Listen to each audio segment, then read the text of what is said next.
नमस्कार। हम चर्चा करने वाले हैं वैवाहिक जीवन पे। इससे पहले भी हमने इस विषय पे वीडियो बनाई, परंतु आज फिर आवश्यकता जान पड़ी, इसलिए फिर से इस विषय पे चर्चा कर रहे हैं। वैवाहिक जीवन के लिए 3 ग्रह प्रमुख हैं। वैसे तो कुंडली के सभी ग्रह वैवाहिक जीवन के लिए, विवाह होने के लिए किसी न किसी रूप में सहयोग करते हैं, परंतु 3 ग्रह मुख्य रूप से मंगल, शुक्र और गुरु। जब वर वधू की शादी के हम विचार करेंगे तो सबसे पहले बृहस्पति का हम स्थिति कुंडली में देखेंगे। जब बृहस्पति की शुभ स्थिति होती है तभी विवाह होने का योग बनता है और विवाह के बाद सुख का योग भी बनता है।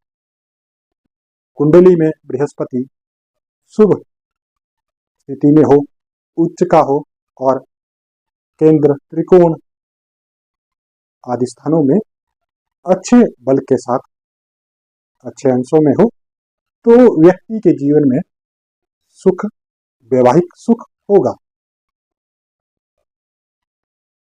हाँ, यदि कई बार कुंडली में बृहस्पति किसी कारण से किन्हीं दूसरे ग्रहों से पीड़ित हुआ तो उसका उपाय करके उसे ठीक किया जा सकता है। यानी कि यदि कुंडली में बृहस्पति अच्छा हुआ तो किसी भी प्रकार से दाम्पत्य जीवन टूटेगा नहीं, किसी न किसी तरह से उसे दोबारा से सही किया जा सकता है।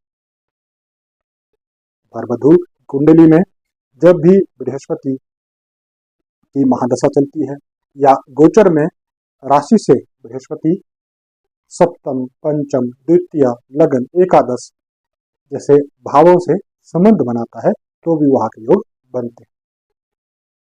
इसलिए बृहस्पति वैवाहिक जीवन के लिए एक महत्वपूर्ण ग्रह है। बात करें दूसरे ग्रह की, मंगल।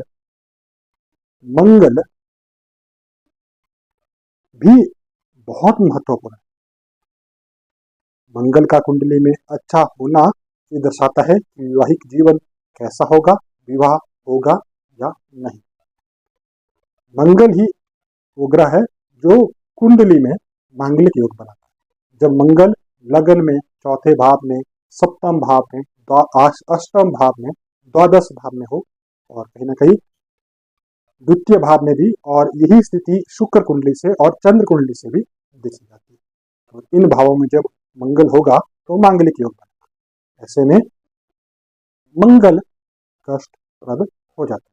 मंगल ऊर्जा का, रक्त का कारक है और वैवाहिक जीवन में, पार्टनरशिप में और विशेष रूप से वैवाहिक जीवन में ऊर्जा का होना अत्यंत आवश्यक है। मंगल से हम पति पत्नी के जो संबंध है, आंतरिक संबंध, उनकी चर्चा करते हैं। यदि मंगल अच्छी स्थिति में नहीं हुआ तो जो विवाह का जो मेन मकसद दो व्यक्ति के इमोशन को कंट्रोल करना, उनकी शारीरिक जरूरतों को पूरा करना है, वो फिर मंगल के कमजोर, मंगल के खराब होने से नहीं हो पाता। उस वजह से फिर रिश्ते खराब होते हैं, रिश्ते टूटते हैं।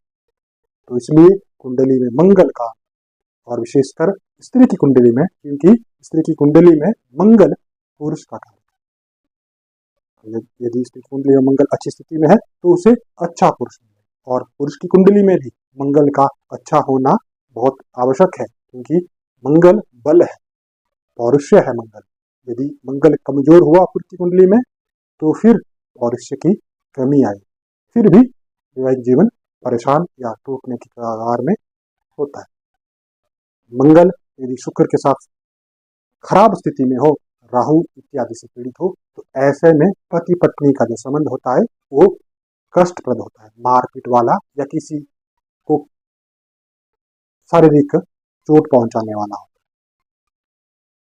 तो ये एक महत्वपूर्ण है कि कुंडली में दोनों की मंगल अच्छी स्थिति में है, अच्छे भावों में हो, अंशों में हो।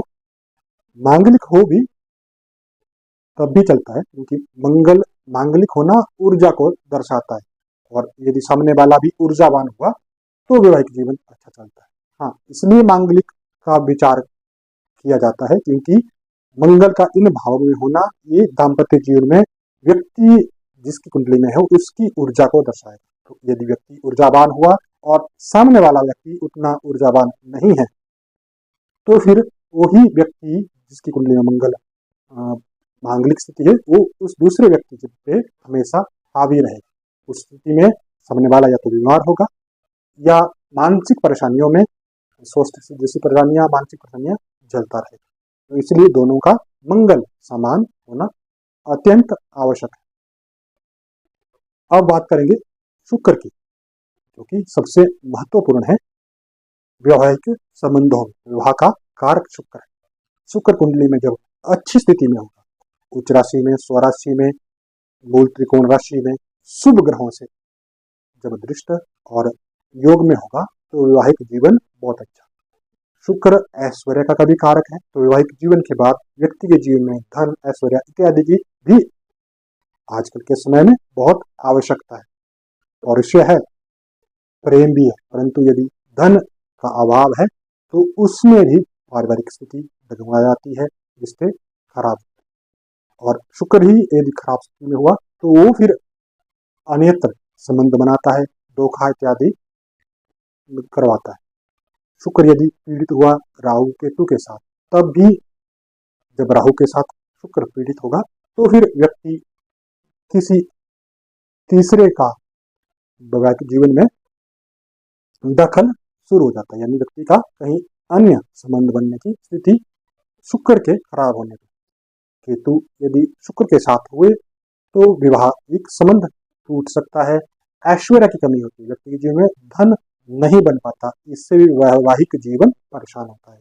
और कहीं ना कहीं कई बार पार्टनर के स्वास्थ्य को भी शुक्र के साथ केतु का या शुक्र का पीड़ित होना दाम्पत्य जीवन में पार्टनर के स्वास्थ्य को भी दर्शाता है। व्यक्ति जिसकी कुंडली में शुक्र के साथ केतु या शुक्र पीड़ित है तो उसका पति या पत्नी किसी न किसी